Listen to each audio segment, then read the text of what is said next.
श्री राम जय राम जय जय राम।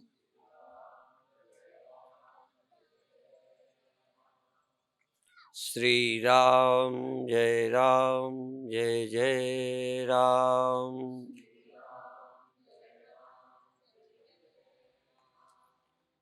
श्री राम जय राम जय जय राम।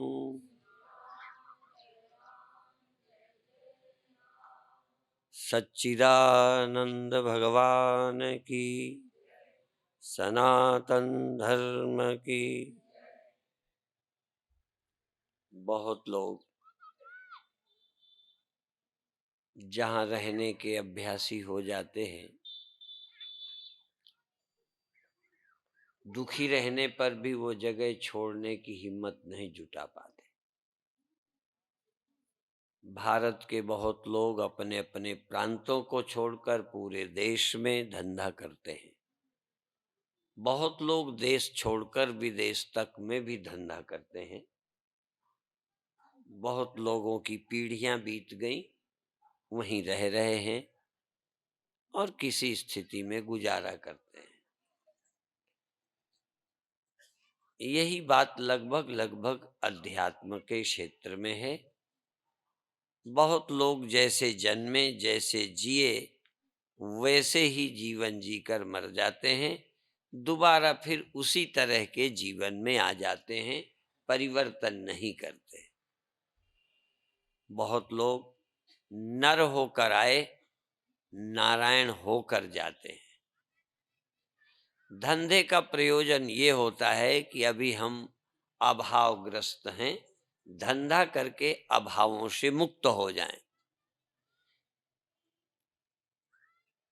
अस्पताल जाने का, डॉक्टर से मिलने का प्रयोजन होता है कि हम बीमार हैं, अस्वस्थ हैं। डॉक्टर के यहाँ से लौटें या अस्पताल से लौटें तो स्वस्थ होकर लौटें। बीमार होकर जाएं और स्वस्थ होकर आएं, कि बीमार जाएं बीमार ही आएं। अनपढ़े स्कूल में जाएं और पढ़कर आएं, जैसे जाएं वैसे ही लौट आएं। ठीक यही बात है कि हम दुनिया में जैसे आए, अज्ञानी, नासमझ, दुखी, वैसे ही लौट जाएं तो आना व्यर्थ है। आए तब अनजान थे, नासमझ थे, देह थे, मृत्यु वाले थे, जन्म वाले थे, मेरे तेरे के बंधन में बंधे थे। और जब जाएं तो मेरे तेरे का बंधन टूट जाए। देह के इस सीमा में बंधे हैं, इस देहाभिमान से मुक्त हो जाएं।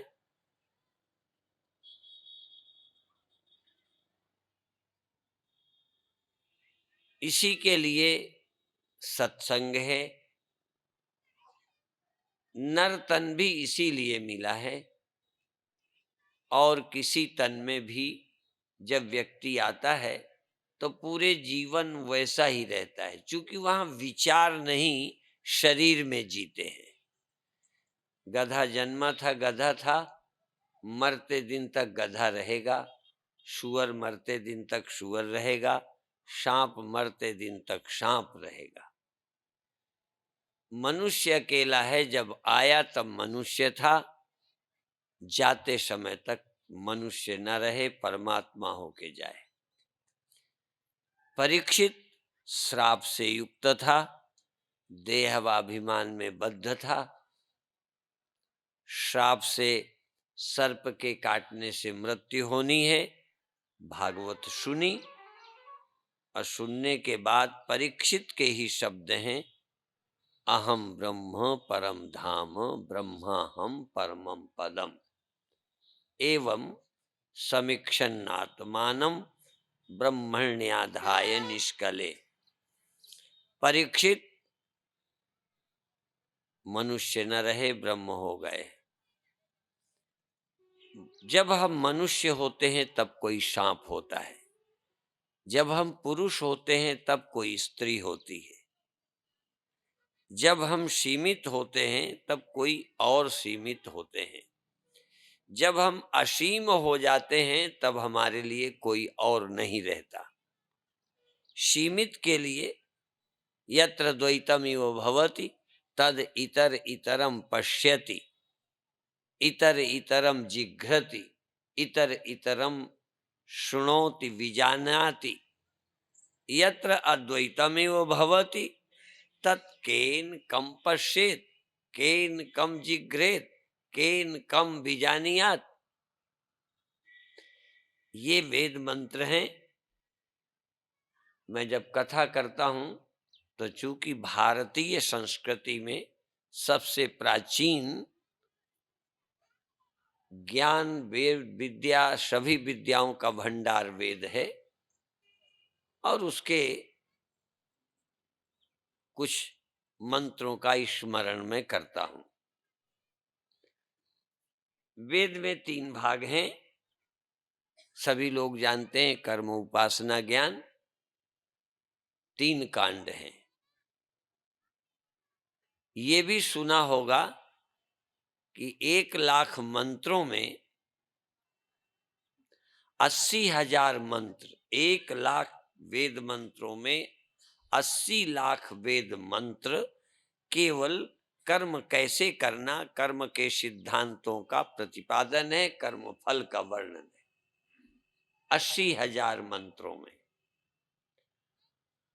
और उसमें 16,000 मंत्र भगवान के ध्यान करने के, उपासना करने के, मंत्र जपने के, भगवान की समीपता में रहने के, भावना बनाने के, भाव जगाने के मंत्र हैं 16,000। 4,000 मंत्र हैं जो साक्षात परमात्मा के ज्ञान कराने वाले मंत्र हैं। वो ज्ञान कांड अर्थात परमात्मा के बोध कराने वाले मंत्र हैं 4,000। उन 4,000 मंत्रों में केवल 4 मंत्र हैं जिनको महावाक्य बोलते हैं। जो कुछ भी हम बोलते हैं इसको वाक्य बोलते हैं। सम्मेलन हो रहा है, कौन वहां आया है, क्या बोलते हैं, ये सब वाक्य हैं। जगत को बोध कराने वाले वचनों को वाक्य बोलते हैं। साक्षात परमात्मा का अपरोक्ष अनुभव कराने वाले वाक्यों को महावाक्य बोलते हैं। 4 महावाक्य हैं, तत्वमसि, प्रज्ञानम ब्रह्म, अयम आत्मा ब्रह्म और अहम ब्रह्मास्मि। ये 4 महावाक्य। और 4 महावाक्यों में से एक महावाक्य को भी ठीक से समझ जाने के बाद वह ब्रह्म ज्ञानी हो जाता है। तो यहां हम थोड़ी सी चर्चा करें। तत्वमसि वह जो संसार में व्याप्त है, जो सारी सृष्टि का आश्रय है, जिससे सृष्टि अलग नहीं रहती, जिससे सृष्टि उत्पन्न हुई है, स्थित है, जिसमें लय होती है, ऐसा जो वह है, वह तत्, वह जिसको हम सब लोग वह कहेंगे।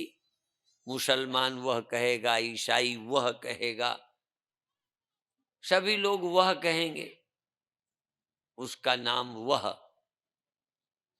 वह जो सृष्टि का मालिक है, वह जो सृष्टि का पैदा करने वाला है, वह जिसमें संसार रहता है, वह जो सृष्टि को अपने में पुनः लीन कर लेता है। जैसे मकड़ी जाला निकालती है, फैलाती है, निगल जाती, यथोर्ण नाभि सृजते ग्रहणते च, यथा पृथिव्याम औषधया संभवंती। जैसे मकड़ी अपने अंदर से जाला निकालकर फैलाकर पुनः निगलती है, ऐसा जो है, ऐसा जैसे जमीन से घास, पेड़ पौधे, फूल निकलते हैं, रहते हैं और पुनः उसी मिट्टी में समा जाते हैं, ऐसा जो है, ऐसा जैसे मनुष्य एक पुरुष से रोंवें निकलते हैं, बढ़ते हैं, बूढ़े होने पर सफेद हो जाते हैं, झड़ जाते हैं। ऐसा जो है, यथा सतः पुरुषात् केश लोमानी तथा क्षरात संभवती है विश्वम, वैसे ही अक्षर परमात्मा से संसार हुआ है। जैसे मकड़ी से जाला, जैसे जमीन से पेड़ पौधे, जैसे मनुष्य से रोमे, कुछ थे कुछ निकले। देखो, हम जब हमारे शरीर में पहले मूछें, बोलो, दाढ़ी नहीं थी, बाद में निकले। केश लोमानी, बचपन में रोमे भी कम थे, बाद में दिखने लगे। और पहले सफेद नहीं थे। पेड़ ही पुराने नहीं होते। कई की तो खोपड़ी पहले कितने बालों से भरी थी। मेरा भी फोटो पहले का देखो तो इतने बाल थे, अब बिना नाई के चले गए, काफी साफ हो गए। चट्टान निकल आई। सामने वाले भी कुछ होंगे, ढक के रखते हैं, कोई देखे ना। ऐसे ही परमात्मा से दुनिया निकलती है, फिर परमात्मा साफ हो जाता है, बिना दुनिया का हो जाता है। चट्ट खोपड़ी, भगवान भी शुद्ध, उनसे सब निकलता है, साफ हो जाता। तथाक्षरात संभवती है विश्वम, ऐसे परमात्मा से संसार होता है। ये उदाहरण वेद ने दिए हैं। मैं इसलिए वेद के उदाहरण दे देता हूं कि कई लोगों को भ्रम पैदा हुआ है कि वेद बेकार की चीजें हैं। विशेष करके जब से आजादी मिली, एक हवा बन गई है धर्म को गाली देना, वेद के विपरीत बोलना, वर्ण आश्रम व्यवस्था को बुरा भला कहना, साधु और पंडितों को गाली देना आज का धर्म है। जब से राजनैतिक भ्रष्ट पागलपन कुर्सी के भेड़िए भूखे पैदा हुए, तब से अच्छाई को बुरा कहना शुरू किया।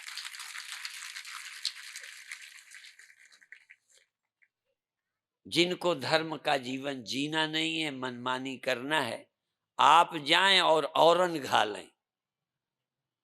आप तो बर्बाद ही हैं, समाज को भी लिए जा रहे हैं। जो कोई धर्म का पालन करते हैं उनको भी भ्रष्ट करते हैं। चरित्रहीन लोग इंटरव्यू देकर अखबारों में अपने रास्ते में चलने वालों की संख्या बढ़ाते हैं कि जिससे गर्व से वो चल सकें, चरित्रवान शर्मिंदा होके चलें। क्योंकि जिसकी संख्या प्रजातंत्र में होगी वो सर उठा के चलेगा। जिसकी रैली में जनता ज्यादा होती है वो महान आदमी होता है। इसीलिए सब रैली बढ़ाने में लगे हैं। जिसके वोटर ज्यादा वो महान आदमी, वही सत्ता पर बैठेगा, चाहे बेईमान हो। इसलिए संख्या बढ़ाओ, चाहे पैदा करके बढ़ाओ, चाहे चेला बना के बढ़ाओ, चाहे रुपया पैसा दे के, नौकरी दे के बढ़ाओ, पर बढ़ाओ। आजकल उसी का राज्य होगा जो बढ़ाएगा। इसलिए पहले चेले लोग जल्दी बनाते नहीं थे, अब हमको भी थोड़ा फिसलना पड़ा, क्योंकि नहीं बनाएंगे तो हम अकेले ही रह जाएंगे। लोग उनके पीछे चलेंगे जिनकी संख्या होगी। इसलिए संख्या बढ़ाने का युग आ गया। धर्म में भी संख्या बढ़ानी पड़ रही। हिंदू को भी कहना पड़ा परिवार नियोजन ना करो, नहीं तो तुम चले जाओगे। इस दुनिया में वो रहेगा जो संख्या बढ़ाएगा। एक तरफ सद्बुद्धि कहती है संख्या से समाज पर बोझ बढ़ता है, पर यहीं पर कई लोग संख्या बढ़ाने का लाभ देखकर बढ़ाने में लगे हैं। हर राजनीतिक पार्टी की मजबूरी है कि वोट चाहिए तो कुछ लोगों की संख्या चाहिए। उसके लिए यदि हम भ्रष्टों को भी निकालना शुरू कर देंगे तो हमारे पास रह कौन जाएगा। इसलिए कोई पार्टी ऐसी नहीं। माताएं जब लड़ती थी तो एक दूसरे को गाली देती थी, बुरा कहती थी, तब ये गुस्सा में कहती, हाँ तू तो दूध की धोई है, ऐसे गाली। मतलब हम तो मूत्र से आए, मलमूत्र से निकले, तू तो दूध की धोई है, मतलब तू बड़ी साफ सुथरी है। तो राजनैतिक मामलों में भी यदि हम भ्रष्टों को निकालें ना, तो निकालने वालों को भ्रष्ट किसी पार्टी में निकालने की हिम्मत इसलिए नहीं पड़ती कि वो तुम्हारे भी पन्ने खोलेगी, क्योंकि तुम्हारी महानता को भी पार्टी में रह के जाने गए हैं लोग, इसलिए डर लगता है। और फिर निकालते जाएं तो रह कौन जाएगा। पर आपने देखा होगा, कभी फल लेने जाते हो ना, तुम भी समझदार हो, दुकानदार भी समझदार। अमेरिका में ये सब नहीं चलता, ये मैंने आंखों से देख के आया। वहां रद्दी फल दुकान में ही नहीं मिलेगा। यहाँ अच्छे फल दिखाने को रखे होते हैं, और जहां तुमने रखना शुरू किया छांट के, तहां 2-3 फल वो दुकानदार अपने जरूर थैले में डाल देगा। घर आके पता चलेगा। और हमारे यहाँ तो लिफाफे आते हैं, हम तो देखते हैं कैसे जामुन बेचने वाला ऊपर 5-6 जामुन अच्छा रखता है, नीचे कच्चे, और देखने में भी ऊपर ज्यादा लगे, खाने को 2 ही 4 मिले बस। ये भारत के सोचने का तरीका बिगड़ गया है।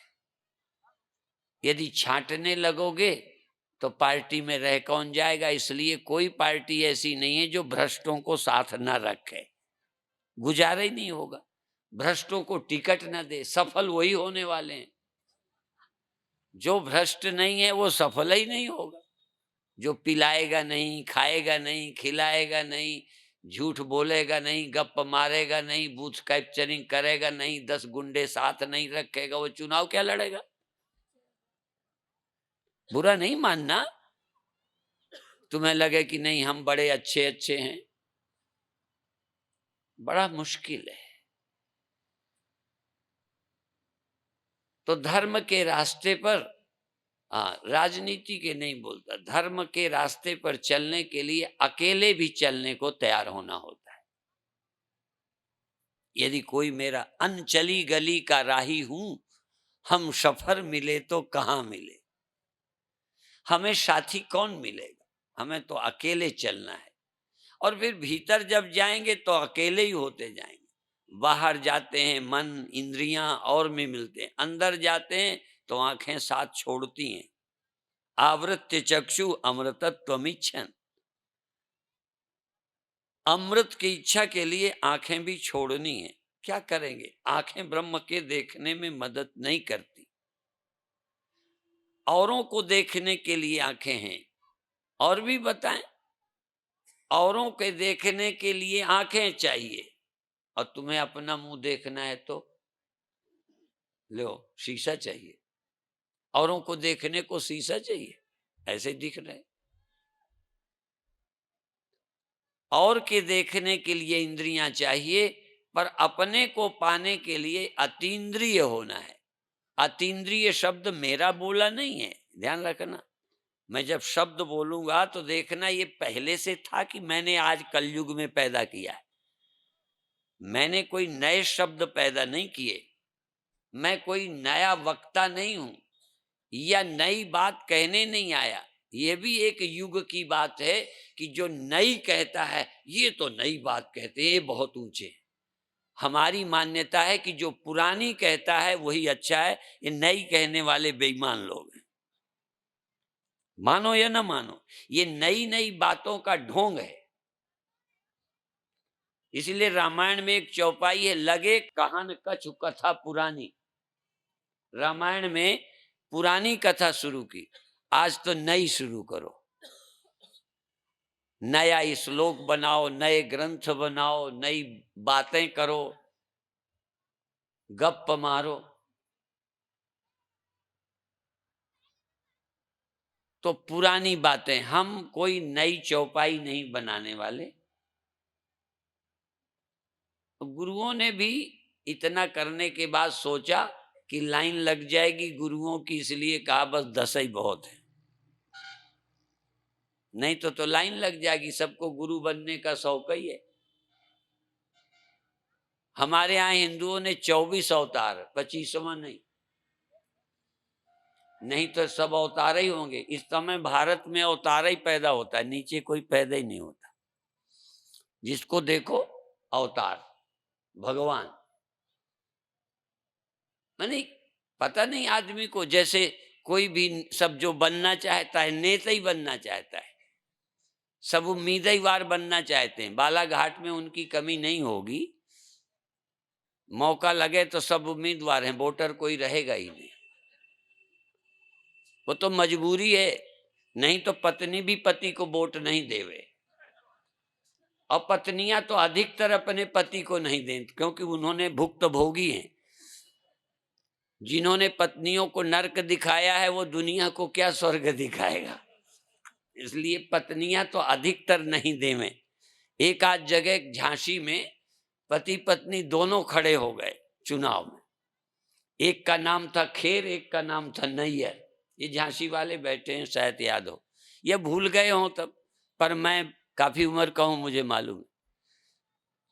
तो जब चुनाव एक हारेगा ही, तब तांगा वाले गाते फिरे, खेर नैयर का जोड़ा बिछुड़ गयो रे, बिछुड़ गयो रामा बिछुड़ गयो रे। खेर और नैयर का जोड़ा अलग अलग पार्टी से खड़े हो गए।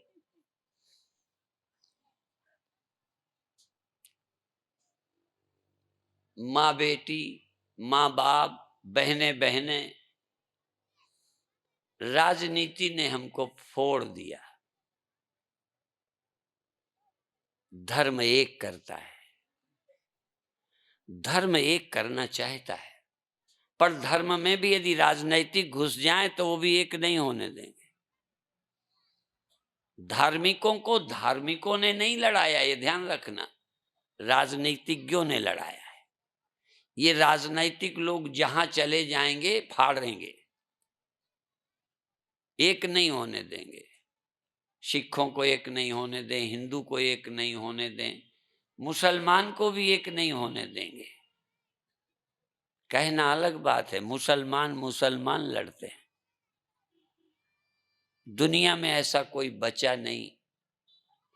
इसलिए जब हम बाहर को जाते हैं तो हमको बहुत लोग मिल जाते हैं, उनकी सलाह से उनके अनुभव मानने पड़ते हैं। आँख का अपना अनुभव है, कान का अपना है, नाक का अपना है, इसके अपने अनुभव हैं। भीतर जाएंगे ये सब मित्र दोस्त तो छोड़कर अकेले जाएंगे। इसलिए अंचली गली का राही हूं, हम अंचली गली के राही हैं। अंदर जब जाएंगे ये सब छूटते जाएंगे अनुभव। जब हम पहुंचेंगे वहां हम होंगे, हम होंगे। और तब हम और हमारा प्यारा, हम और हमारे प्रभु, हम और हमारा मालिक दो नहीं होंगे, एक होंगे। यीशु ने भी कहा मैं और मेरा पिता एक हैं। यीशु ने कहा मैं और मेरा पिता। ईश्वर अंश जीव अविनाशी, चेतन अमल सहज सुख राशि। अब ये चौपाई किसे नहीं आती? चौपाई बोल लेने में क्या कठिनाई है? पर ईश्वर अंश जीव अविनाशी, अविनाशी मरता नहीं, अपन मर रहे, ईश्वर अंश भी कह रहे हैं और मर भी रहे। ईश्वर अंश जीव अविनाशी चेतन, चेतन माने जो सोता ना हो। अब देखो, जो सोएगा वो चेतन नहीं है, जो जगता सोता है वो विशुद्ध चेतन नहीं है। चेतन का मत जो रोशनी, हाँ, रिफ्लेक्शन होगा, वो हिलेगा डुलेगा जगेगा सोएगा। सूर्य अभी तक सोया है? सूर्य प्रकाश है, सनलाइट है, इसलिए सनलाइट आज तक अभी रात को सो जाता है सूर्य। बोलो, सुबह तेजहीन सूर्य होता है, दोपहर में तेज होता है, शाम को कम हो जाता है। मैं नहीं कहता तुम्हें ऐसा नहीं दिखता, तुम्हें क्या, मुझे भी वैसा ही दिखता है जैसे तुम्हें, समझ में फर्क है। अनुभव तो तुम्हारा मेरा एक है। मैं भी कहूंगा सुबह सुबह सूर्य बहुत अच्छा लगता है, दोपहर को भी अच्छा लगता है। लो,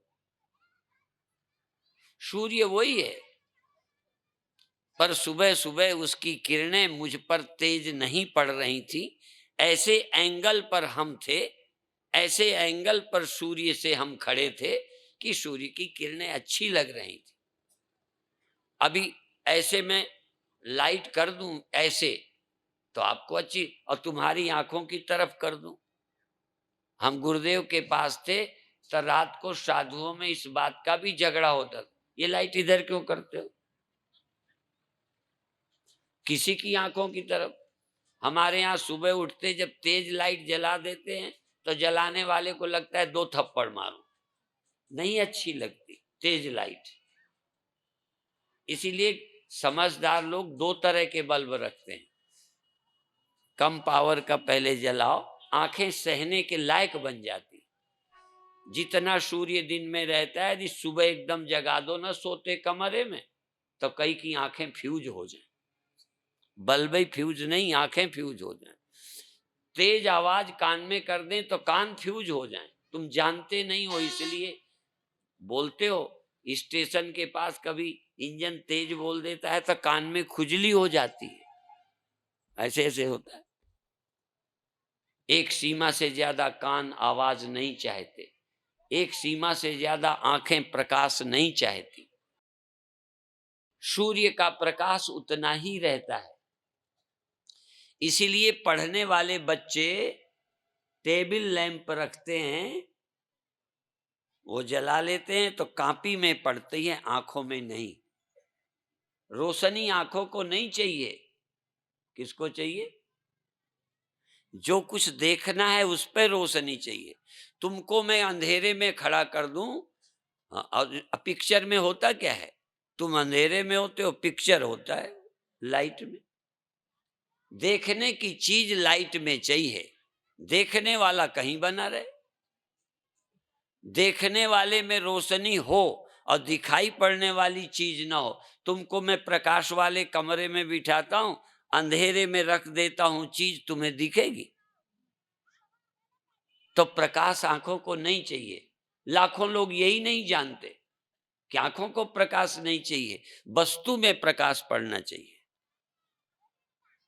वस्तु में प्रकाश पड़ता है तो वस्तु दिखती है। आंखों में प्रकाश हो तो क्या, और आप जानते हो जब दिन में हम प्रकाश में होते हैं तो तारे नहीं दिखते, जब तारे प्रकाश में होते हैं, हम अंधेरे में होते हैं, तब तारे दिखते हैं।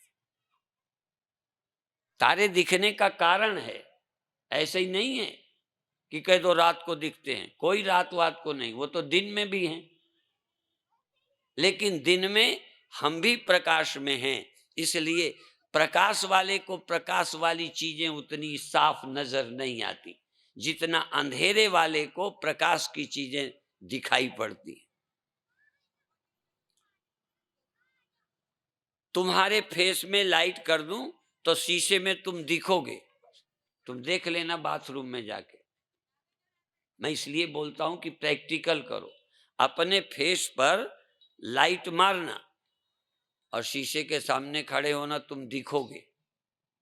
और शीशे पे लाइट हो, तुम्हारे मुंह पे हो, तुम नहीं दिखोगे, क्योंकि दिखने वाली चीज पर प्रकाश चाहिए, जो दिखाई देना। तो अभी तुम्हारा प्रकाश जगत में पड़ रहा है, जगत दिखाई दे रहा है, अभी तुम्हारा प्रकाश तुम्ही में नहीं है। इसलिए अपनी आंखों से अपना मुंह देखना हो तो मेरी आंख मेरी तरफ कैसे आवे, तुम्हारी आंख दूसरी तरफ तो सहज जाती है। एक गीत की लाइन में कभी कभी बोलता हूं, मैंने ही लिखा था, लिखना इखना नहीं आता, कवि नहीं हूं, पर लाइन जोड़ी तुक तान बिठाई, कि हम सदा दूसरे को देखने में लगे पड़े हैं। आपको आंखें क्यों जरूरत पड़ी? दूसरे के देखने के लिए।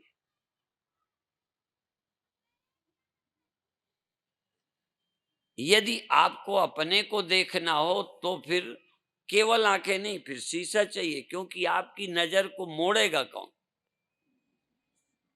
वो आप जानते हो ना, क्या बोलते हैं? प्रत्यावर्तन का सिद्धांत। प्रत्यावर्तन, लाइट प्रत्यावर्तित होती है। मेरी नजर शीशे से टकराकर लौटती है। छत पर रोशनी करो तो जमीन पे आ जाती है, शीशे पे मारो तब तो और ज्यादा लौटेगी। प्रतिध्वनि, प्रतिक्रिया और प्रत्यावर्तन, ये सब लगभग एक चीज है। ध्वनि भी लौटती है, ध्वनि लौटकर सुनाई देती है। मेरी लाइट भी लौटती है चमकीली चीज में पड़कर। शीशे में मेरी नजर जब पड़ती है तो मेरी ही नजर लौटती है, तो मेरा मुंह मुझे दिखता है। शीशे को मुंह नहीं दिखता, बोलो। मेरी आंखों को दिखता है, पर मेरी आंख मेरी तरफ लौटती नहीं, सीधा जाती है। आपकी आंख तो लौटती है, जरा लौटाओ। आप चाहो भी कि मैं अपनी सूर्य की या टार्च की किरणें सीधी जाती, आगे को जाती, ध्वनि भी जाती है, हर चीज जाती है। इसलिए परांचि खानी व्यतणत स्वयंभू तस्मात् परांग पश्यति नान्तरात्मन कश्चित धीरा प्रत्यगात्मान अमेक्षत आवृत्य चक्षु अमृतत्वमिच्छन। हमारी इंद्रियां बाहर को ही देखती हैं, मन जाता है, अभी लौटाए कैसे?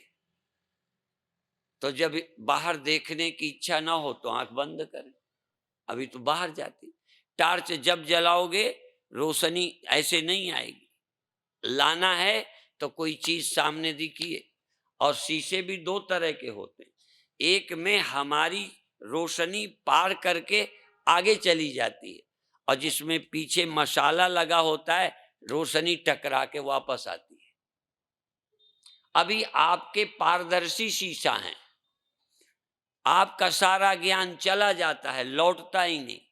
यदि कोई योग का ध्यान का अभ्यास करो तो आपकी चेतना टकराकर वापस आ जाएगी, तो आत्मदर्शन होगा, आत्मा का पता चलेगा।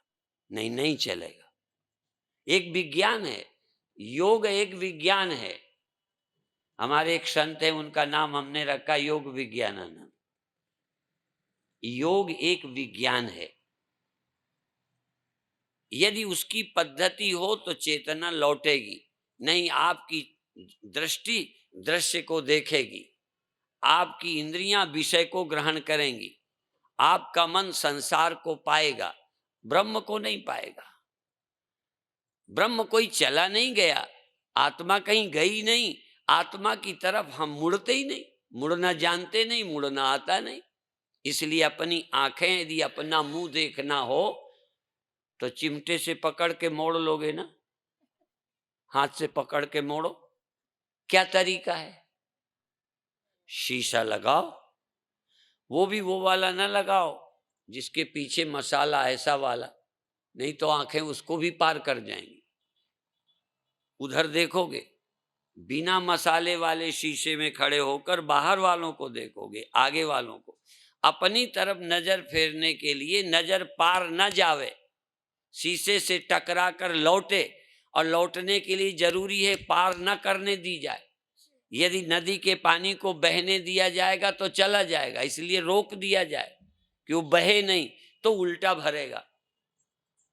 पानी उल्टा तब चलेगा, हाँ, गंगा का पानी उल्टी तरफ भरना शुरू होगा जब बहने ना दो।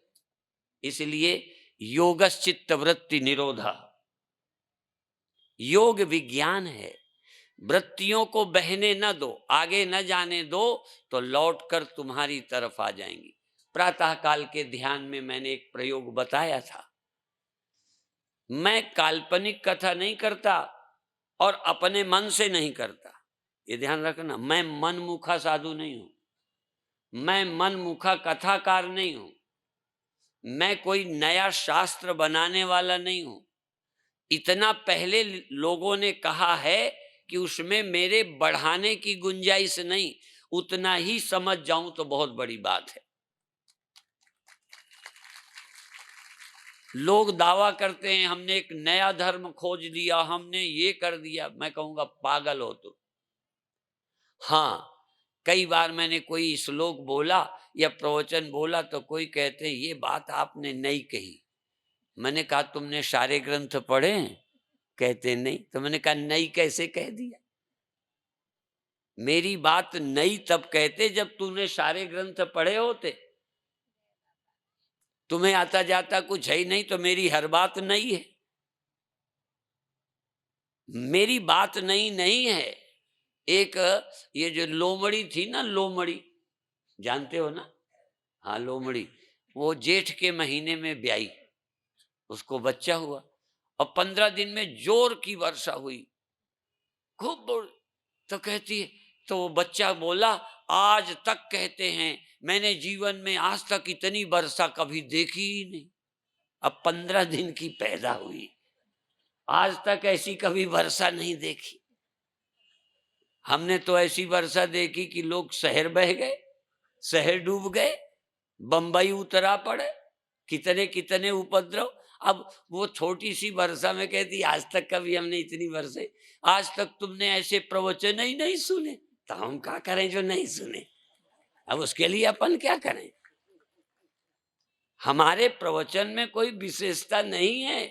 विशेषता ये है कि तुमको ऐसी बातें ग्रंथों की कोई बताता ही नहीं। बल्कि वेद को गाली देने वाले मिलते हैं, ग्रंथों को गाली देने वाले मिलते हैं। हमें गर्व है अपने गुरुओं पर, अपने ग्रंथों पर, अपने संतों पर, अपने उपनिषदों पर, जो सबसे पहले इस धरती पर आए। आज नहीं, ये आजकल जो उपन्यास लिखते हैं, आजकल उनके पीछे लट्टू हैं। कोई भारत आता है तो कोई फिर ये लड़का लड़कियां उनके पीछे ऐसे भगते। एक बार हम कलकत्ते गए, एक पीछे एक बहुत सुभाष भवन था, हम टीवड़े वालों की धर्मशाला में ठहरे थे। तो एक आध लड़की आई हॉल पर, उसका गाना हुआ, जब वो निकली तब पीछे पागल की तरह लोग भागे, जितना भगवान के पीछे भी नहीं भगते होंगे। हाँ, हमें लगता है इनको शर्म भी नहीं आवे, क्या है क्यों भगे? ऐसे कोई एक्टर आता है तब पागल हो जाते हैं। एक्टर आया, ये कोई श्रद्धा के लायक लोग हैं? ये कोई भगवान है? ये कोई पूज्य नहीं है जिनके दर्शन को दौड़ते हो? इतनी अकल नहीं रह गई?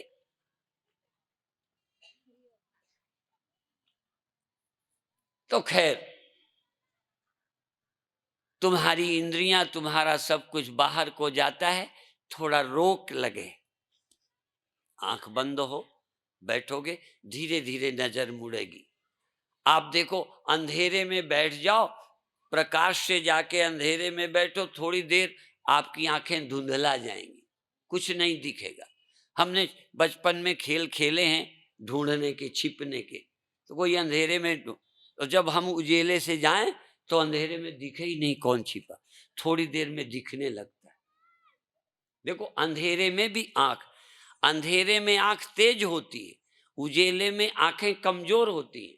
मानो या ना मानो, ज्यादा प्रकाश में देखने की क्षमता आंखों की घटती है, अंधेरे में आंखें विकसित होती हैं। पर तुम समझते ही नहीं हो, तुम अज्ञान से, अंधेरे से डरते हो। जिस समय अंधेरा था तब आंखें हमारी ठीक थी, हम चंद्रमा की रोशनी में पढ़ते थे। हम रात को चंद्रमा के प्रकाश में पढ़ते थे, अब सूर्य के प्रकाश में नहीं पढ़ते बनता। ज्यादा लाइट में रहोगे तो दिखना कम हो जाए। इसलिए आप आश्चर्य करते हो विज्ञान क्या तुम्हें बताता है तुम जानो, पर योग क्या बताता है? योग कहता है अपनी ऊर्जा का जितना ही व्यय करोगे उतना ही भटक जाओगे। आप अपनी ऊर्जा को बहने से रोको, कम बोलो, कम देखो, कम सुनो और कम सोचो, कम दिमाग बाहर को भटकाओ, शांत हो जाओ, तो तुम में इतना ज्ञान प्रकट हो जाएगा कि उस ज्ञान में तुमको बाहर के ज्ञान की जरूरत ही नहीं रहेगी। ये बाहर कितना जानो अधूरे रहोगे। इसीलिए उपनिषदों ने कहा है, एक के जान लेने पर सब कुछ जान लिया जाता है। यथा एकेन मृत पिंडेन यथा एकेन लोह पिंडेन सर्वम लोहमयम विज्ञातम स्याद वाचारंभणम विकारो लोहमित्येव सत्यम। एक को जान लेने पर सब जान लिया जाता है, सब, क्योंकि सब एक से अलग है ही नहीं। ये जितना सब है, सब मात्र कहने का एक ही है, वही सब कुछ हुआ है। यदि उसको पहचान गए तो सब पहचान लिए जाएंगे कि वही तो है। एक सोना पहचानने वाला सब गहने, एक मिट्टी को पहचाने तो सारे बर्तन। आह, एक चैतन्य ब्रह्म को पहचान ले तो ब्रह्म वेदम सर्वम, ये जग हर का रूप है, वही विद्यमान है।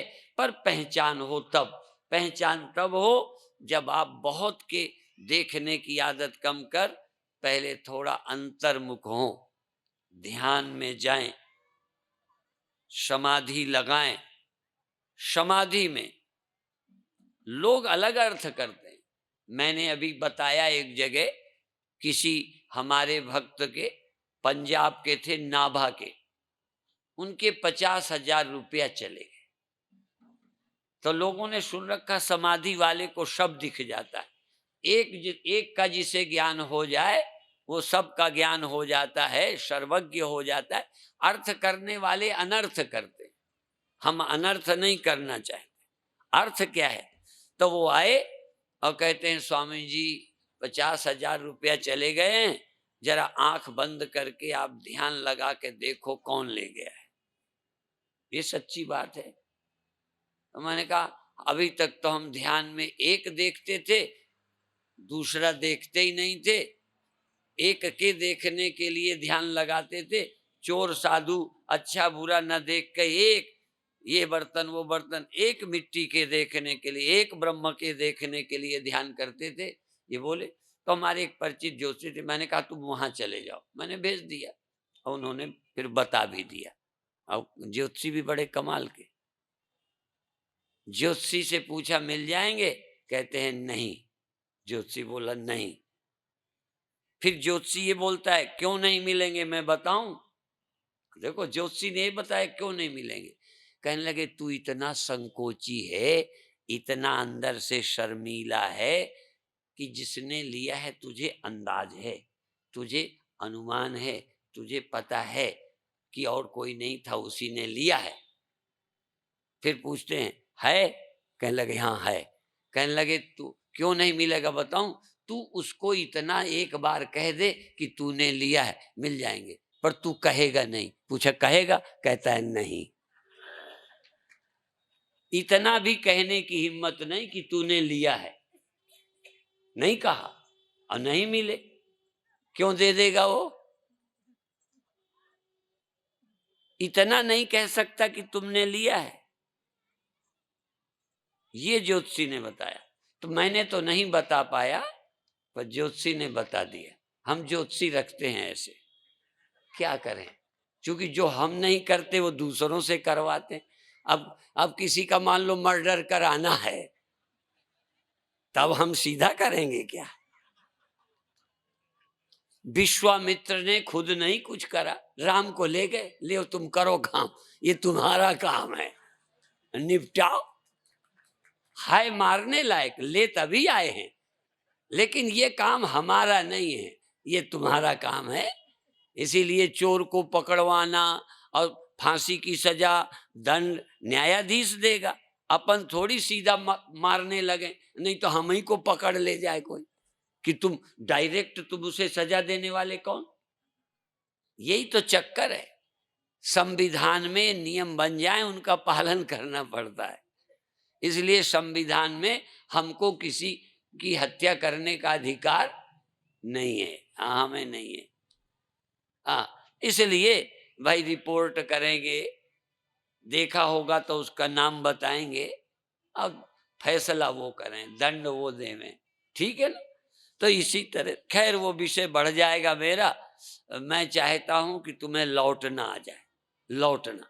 यदि लौटना आ जाए, आत्मज्ञान हो जाए, आत्मवित हर्ष शोकौ जहाज। अब देखो परिभाषा याद रखना, ये ग्रंथ कहते आत्मवित, आत्मवेत्ता हर्ष और शोक से पार हो जाता है। इंद्रियातीत सत्य है, परमात्मा इंद्रियातीत है, अर्थात इंद्रिय और मन से ईश्वर नहीं मिलता। इंद्रियों के बिना हो जाओ तो परमात्मा मिल जाता। तो बिना का मतलब आंखें फोड़ दें? नहीं। थोड़ी देर को जब नींद में जाते हो तो आंखें कान छोड़ जाते हो, मन छोड़ते हो, ऐसे ही ध्यान में देखने सुनने की इच्छा छोड़ दो, मन से संसार का चिंतन ना करो, वहां मत लगाओ, लौटते जाओ।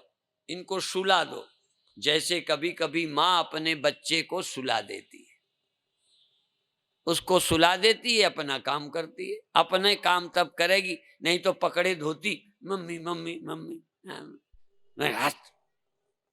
अब माँ की धोती पकड़ता है, वो काम नहीं करने देता। अभी अभी हम थे वहां रायपुर में, तो एक देवी दीक्षा लेने आई, बच्चे को बाहर छोड़ दिया, वो बाहर रोने लगा। मैंने कहा आ जाने दे, रोता ही रहेगा, दीक्षा में बाधा नहीं बनेगा, ले आ। बच्चे को ले आई। अब बच्चा है तो कोई दीक्षा नहीं लेवे, है बच्चे का अपना स्वभाव। तो क्या आंखों वाले ब्रह्म नहीं प्राप्त कर सकते? हाँ, आंख वाले मन वाले ब्रह्म प्राप्त करेंगे, लेकिन थोड़ी देर को आंखों की जरूरत ना समझें, देखने की जरूरत ना समझें, बाहर का ऑब्जेक्ट विषय लाने की इच्छा ना समझें। इंद्रिय सुरन न ज्ञान सोहाई, विषय भोग पर प्रीति सदाई। ये इंद्रियों को विषय प्यारे लगते हैं, इनको कहो तुम आराम करो, अब बाहर मुझे मत ले जाओ, क्योंकि इंद्रियां जाएंगी तो मुझे ले जाएंगी। देखो इंद्रियां अकेले नहीं जा सकती बिना मेरे।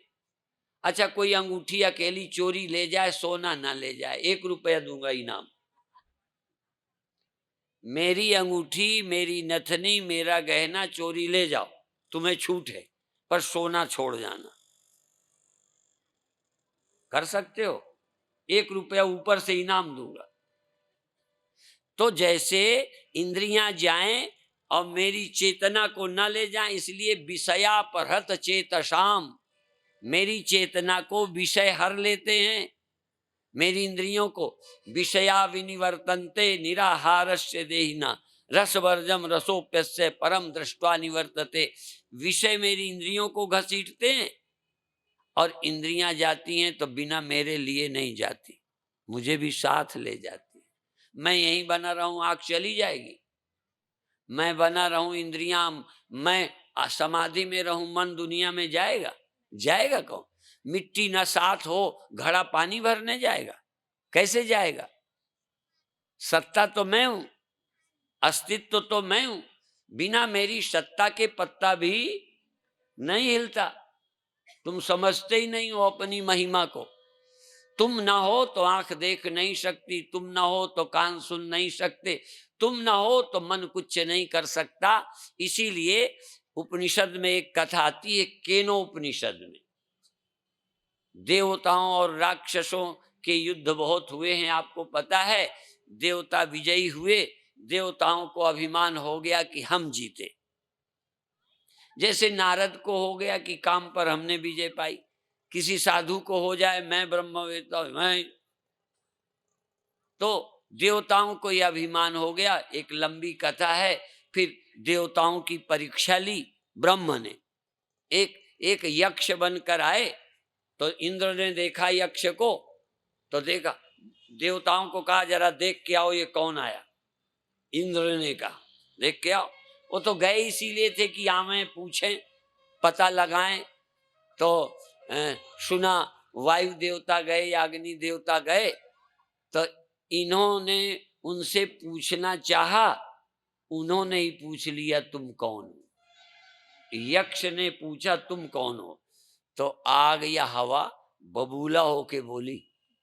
जैसे मान लो यहाँ के मुख्यमंत्री, प्रधानमंत्री, राष्ट्रपति से मैं कहीं मिल जावें, वैसे तो हमारा सौभाग्य नहीं कि मिलेंगे, हाँ, हमारा इतना भाग्य नहीं है कि नेता हमें मिले, हम नेताओं को मिले, दोनों अभागे ही हैं, समझे।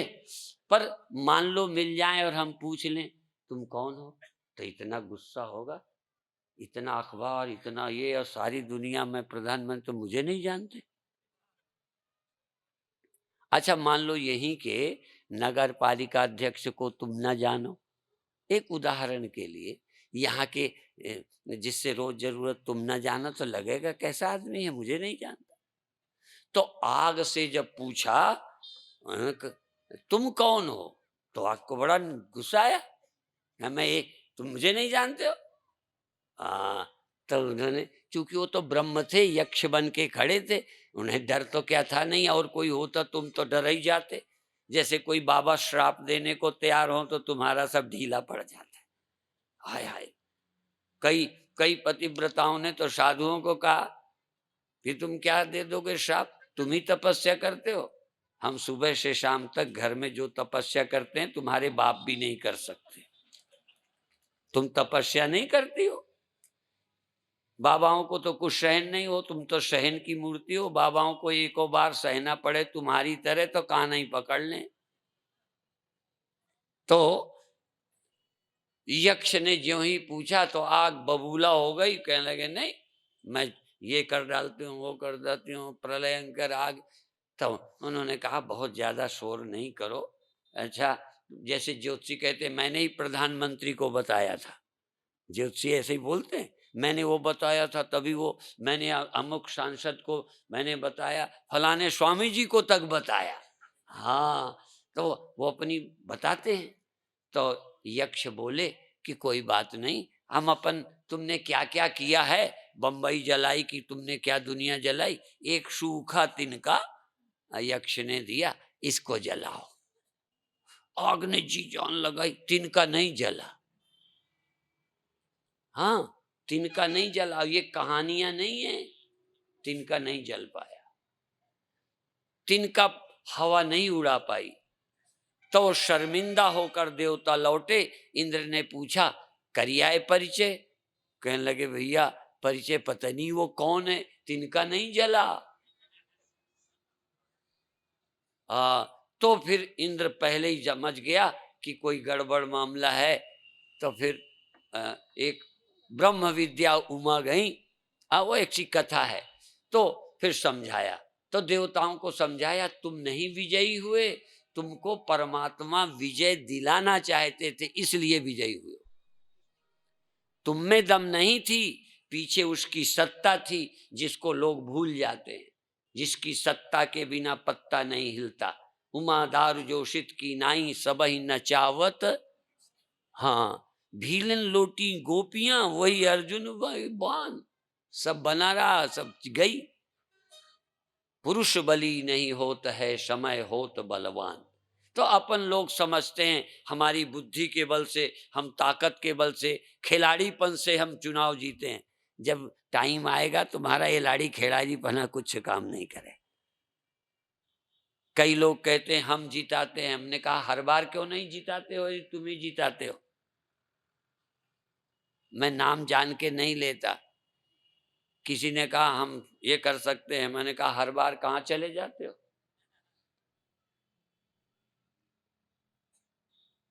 बेईमानी भी तभी सफल होती है जब अधिकारी झुकाव लिए होते हैं।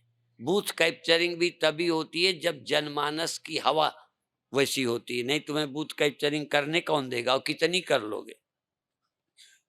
इसलिए बेईमानी भी सफल नहीं होती, नाम है बहाने का, सफल होती है वातावरण, परिस्थिति, आस्था, समाज की हवा। और वो मैं यही कहता हूं कि देवता सफल होते हैं, पीछे परमात्मा एक ऐसे अवसर जुटाता है। हमारा योग, हमारा ध्यान भी सफल होगा जब परमात्मा चाहेंगे तो हमारी बात तुमको असर करेगी। इसलिए परमात्मा चाहते हैं तो ही सब काम होता है। हाँ, जो परमात्मा की इच्छा होगी ना तो सब कोई, जा पर कृपा राम की ता पर कृपा सब कोई, सबकी हो जाएगी, सब अनुकूल हो जाएगा। अब वो ना चाहें तो हम भी आ जाएं, जी जान लगा दें। इसलिए परमात्मा की इच्छा से मनुष्य का जन्म होता है, परमात्मा की इच्छा से मोक्ष की इच्छा होती है, और परमात्मा कृपा करते हैं तो कोई संत मिलता है। तीन चीजें परमात्मा की इच्छा से मिलती हैं, और वो मिले, मनुष्य का तन हो, सचमुच तरने की इच्छा हो। स्वामी अनुभूतानंद जी आज कुछ बता रहे थे, बड़ी मजेदार बात थी, वो बहुत महत्व की है। कभी एक क्षण आता है जब व्यक्ति को कुत्ता भगवान दिखा, कभी एक क्षण आता है जब ध्यान में परमात्मा की कृपा उतर आती है, कभी एक क्षण आता है जब ध्यान के चमत्कार घट जाते हैं। जब वो एक क्षण आता है तब पता नहीं जीवन में क्या हो जाता है, वो क्षण हम ला नहीं सकते, वही परमात्मा की कृपा होती है। इसलिए परमात्मा ने चाहा तो कुत्ते में भगवान दिख गए, और वो क्षण फिर भूल नहीं सके। कोई क्षण है आग लगी है, तब भी भगवान की कृपा दिख रही है कि वो जला रहे हैं, अच्छा तू जला, कोई बात नहीं। अब वो आग लगी है, लगाई किसी ने, वैश्या ने, पर उनको कोई परवाह नहीं, कबीर को नहीं परवाह। तो इस तरह से ऐसी मस्ती, ऐसी वृत्ति कभी कभी सबकी नहीं बनती। कभी गाय को मारते समय रामकृष्ण परमहंस चिल्ला पड़े कि ये जैसे मेरे मार रहे हैं, इतना तादाद में हो जाना कि जैसे मेरी ही हत्या हो रही है, मेरा ही नुकसान।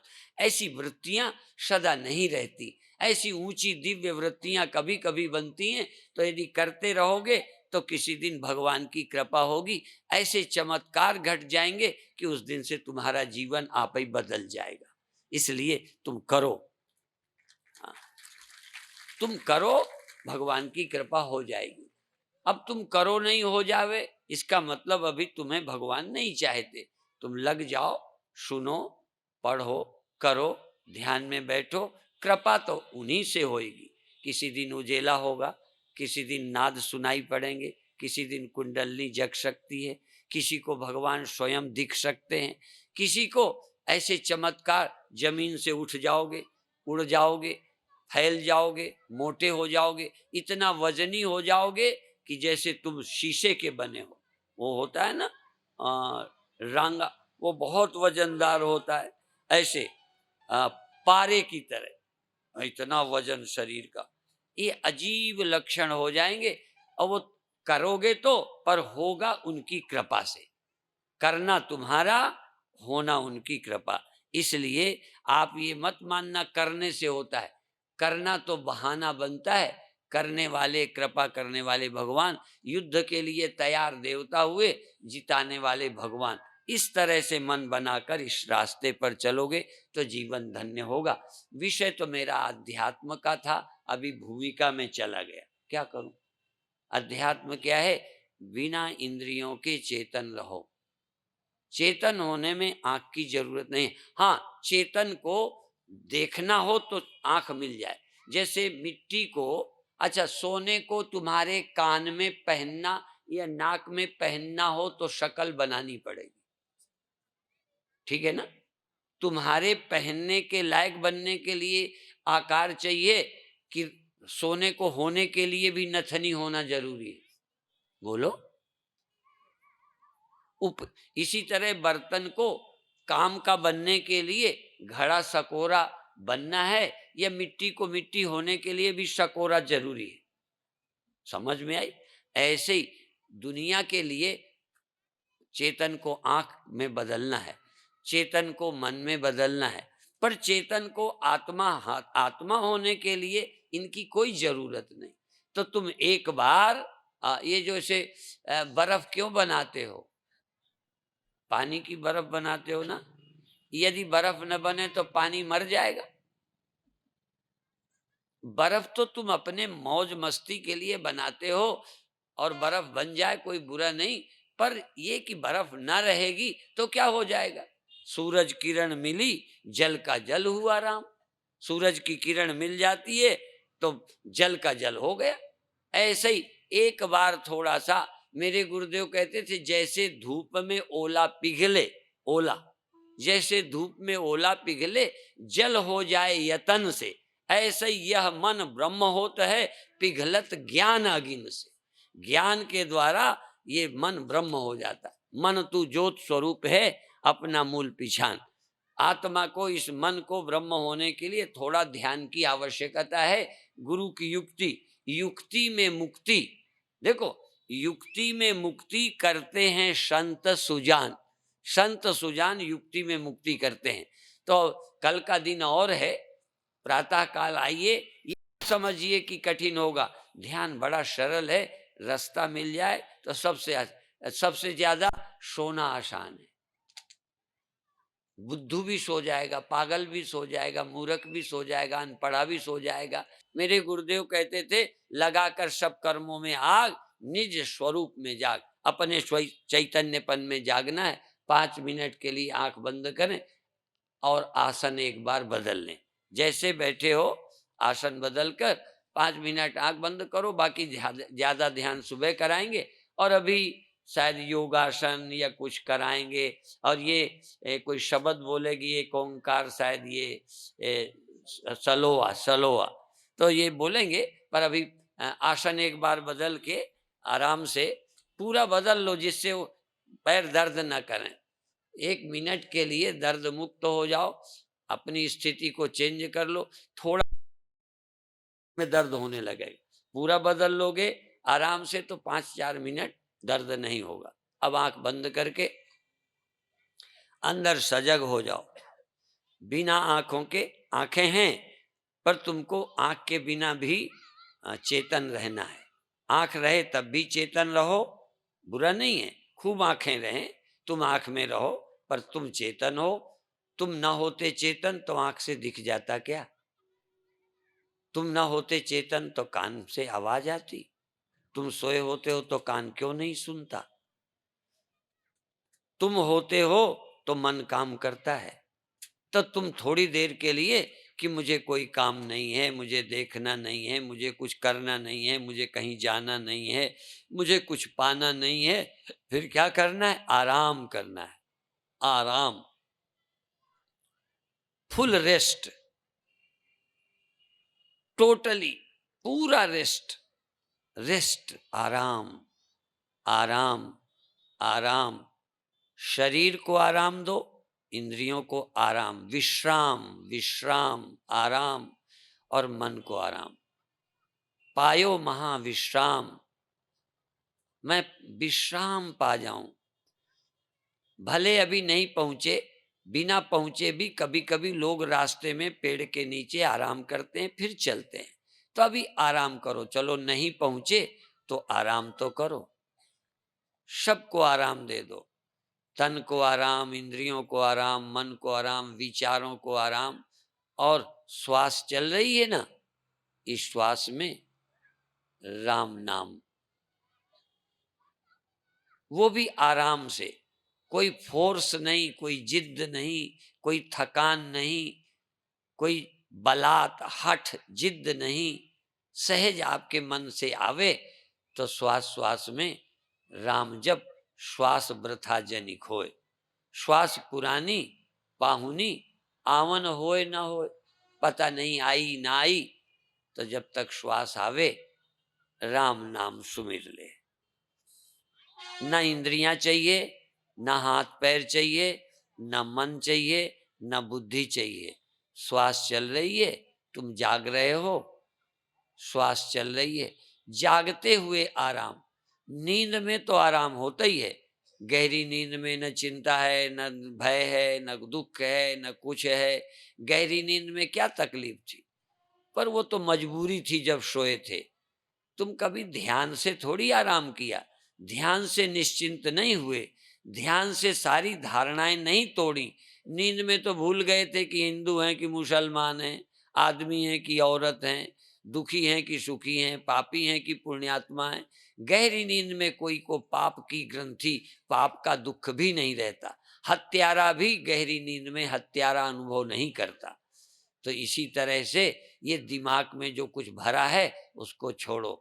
जागते हुए भी इस समय तुम न हत्यारे हो, न पापी हो, न न तुम धनी हो, न गरीब हो। ये जितना कूड़ा कबाड़ा था दिमाग के साथ छोड़ दिया। मैं होश हवास में आराम कर रहा हूँ। और अंदर जागते हुए श्वास श्वास में हरि का स्मरण करो, राम नाम का सुमिरन करो, ओम ओम का जाप करो, वाहे गुरु शतनाम शतनाम शतनाम स्मरण करो।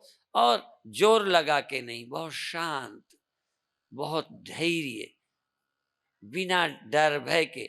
और जितना आज तक तुम्हारे दिमाग में था सभी वासनाओं को आग लगा दो। पापी हो या पुण्यात्मा, अच्छे हो या बुरे, हिंदू हो मुसलमान, अच्छे हो या बुरे हो, सबको आग लगा दो। मैं न स्त्री हूं, न पुरुष हूं, न पापी हूं, न पुण्यात्मा हूं, न मैं क्या बताऊं, न जीव हूं न शरीर हूं, कोई कल्पना नहीं, सब छोड़ दो। केवल चैतन्य हो और तुम प्रभु का नाम सुमिरन कर रहे हो, बस। अभी उनके नाम की पुकार लो कि प्रभु मेरे करने से तो कुछ हुआ नहीं, अब मैं आराम में हूं, तुम्हें जो करना है करो। द्रौपदी की लाज तुमने बचाई, किसी के काम तुमने किए, और गज को तुमने बचाया। अब मैं निश्चिंत हूं, तुम पर छोड़ दिया, सौंप दिया इस जीवन का सब भार तुम्हारे हाथों में। सब कल्पना छोड़कर श्वास श्वास में प्रभु का नाम स्मरण करो, स्मरण करो। जाप नहीं कहा, माला फेरना नहीं कहा, कुछ और करने को नहीं कहा। श्वास चल रही है कि नहीं चल रही है अनुभव करो। श्वास कब भीतर आई कब बाहर गई, इतना तो अनुभव करो, इतना तो होश में रहो। और अंत में, क्योंकि होश में रहना है, जो सोवे सो खोवे, जो जागे सो पावे। बस जागो, करो कुछ नहीं, सिर्फ जागो, मिल जाएगा। तुम्हें करना कुछ नहीं, जागना है। श्वास आई श्वास गई, जाग रहे हो। और क्या चाहिए? प्रभु। प्रभु चाहिए तो वो भी चाहो मत, सिर्फ नाम लो, प्रभु का नाम, मंत्र का जाप। मंत्र जाप मम दृढ़ विश्वासा, संयम यह न विषय की आशा। किसी की आशा मत करो, प्रभु का नाम सुमिरो। सुमिर सुमिर सुखी हो जाओ। सुमिरन करो, नाम लेत भव सिंधु सुखाही, करहु विचार सुजन मन माही। नाम लेते ही संसार सागर सूख जाता है, स्वप्नों की तरह उड़ जाता है। स्वप्न जागते ही खो जाता है। तुम अंदर गए, संसार की चिंता गई, दुख गए, भय गए। और नहीं तो थोड़ी देर में चले जाएंगे। पुरानी आदत पड़ी है, जल्दी गठरी नहीं फेंक पाते। कभी कभी तो तुम स्वप्नों में वही दुनिया खड़ी कर लेते हो, ख्यालों में भी वही खड़ा करते हो। इसलिए अंदर से, ख्यालों से भी दुनिया को आग लगा दो। तुम शुद्ध चिन्ह मात्र होकर प्रभु के नाम के भजन में हो जा दीवाना। प्रभु के भजन में हो जा रे दीवाना। स्वप्नों की दुनिया का क्या है रे ठिकाना। प्रभु के भजन में, गुरु के भजन में, नाम के सुमिरन में हो जा दीवाना। शराब पी के दीवाना ना हो, प्रभु के नाम में दीवाना हो। नाम की खुमारी में डूब जा। और अब 1 मिनट के बाद बिना हड़बड़ाए आराम के साथ धीरे धीरे छोड़ दीजिए। ओम शांति शांति शांति।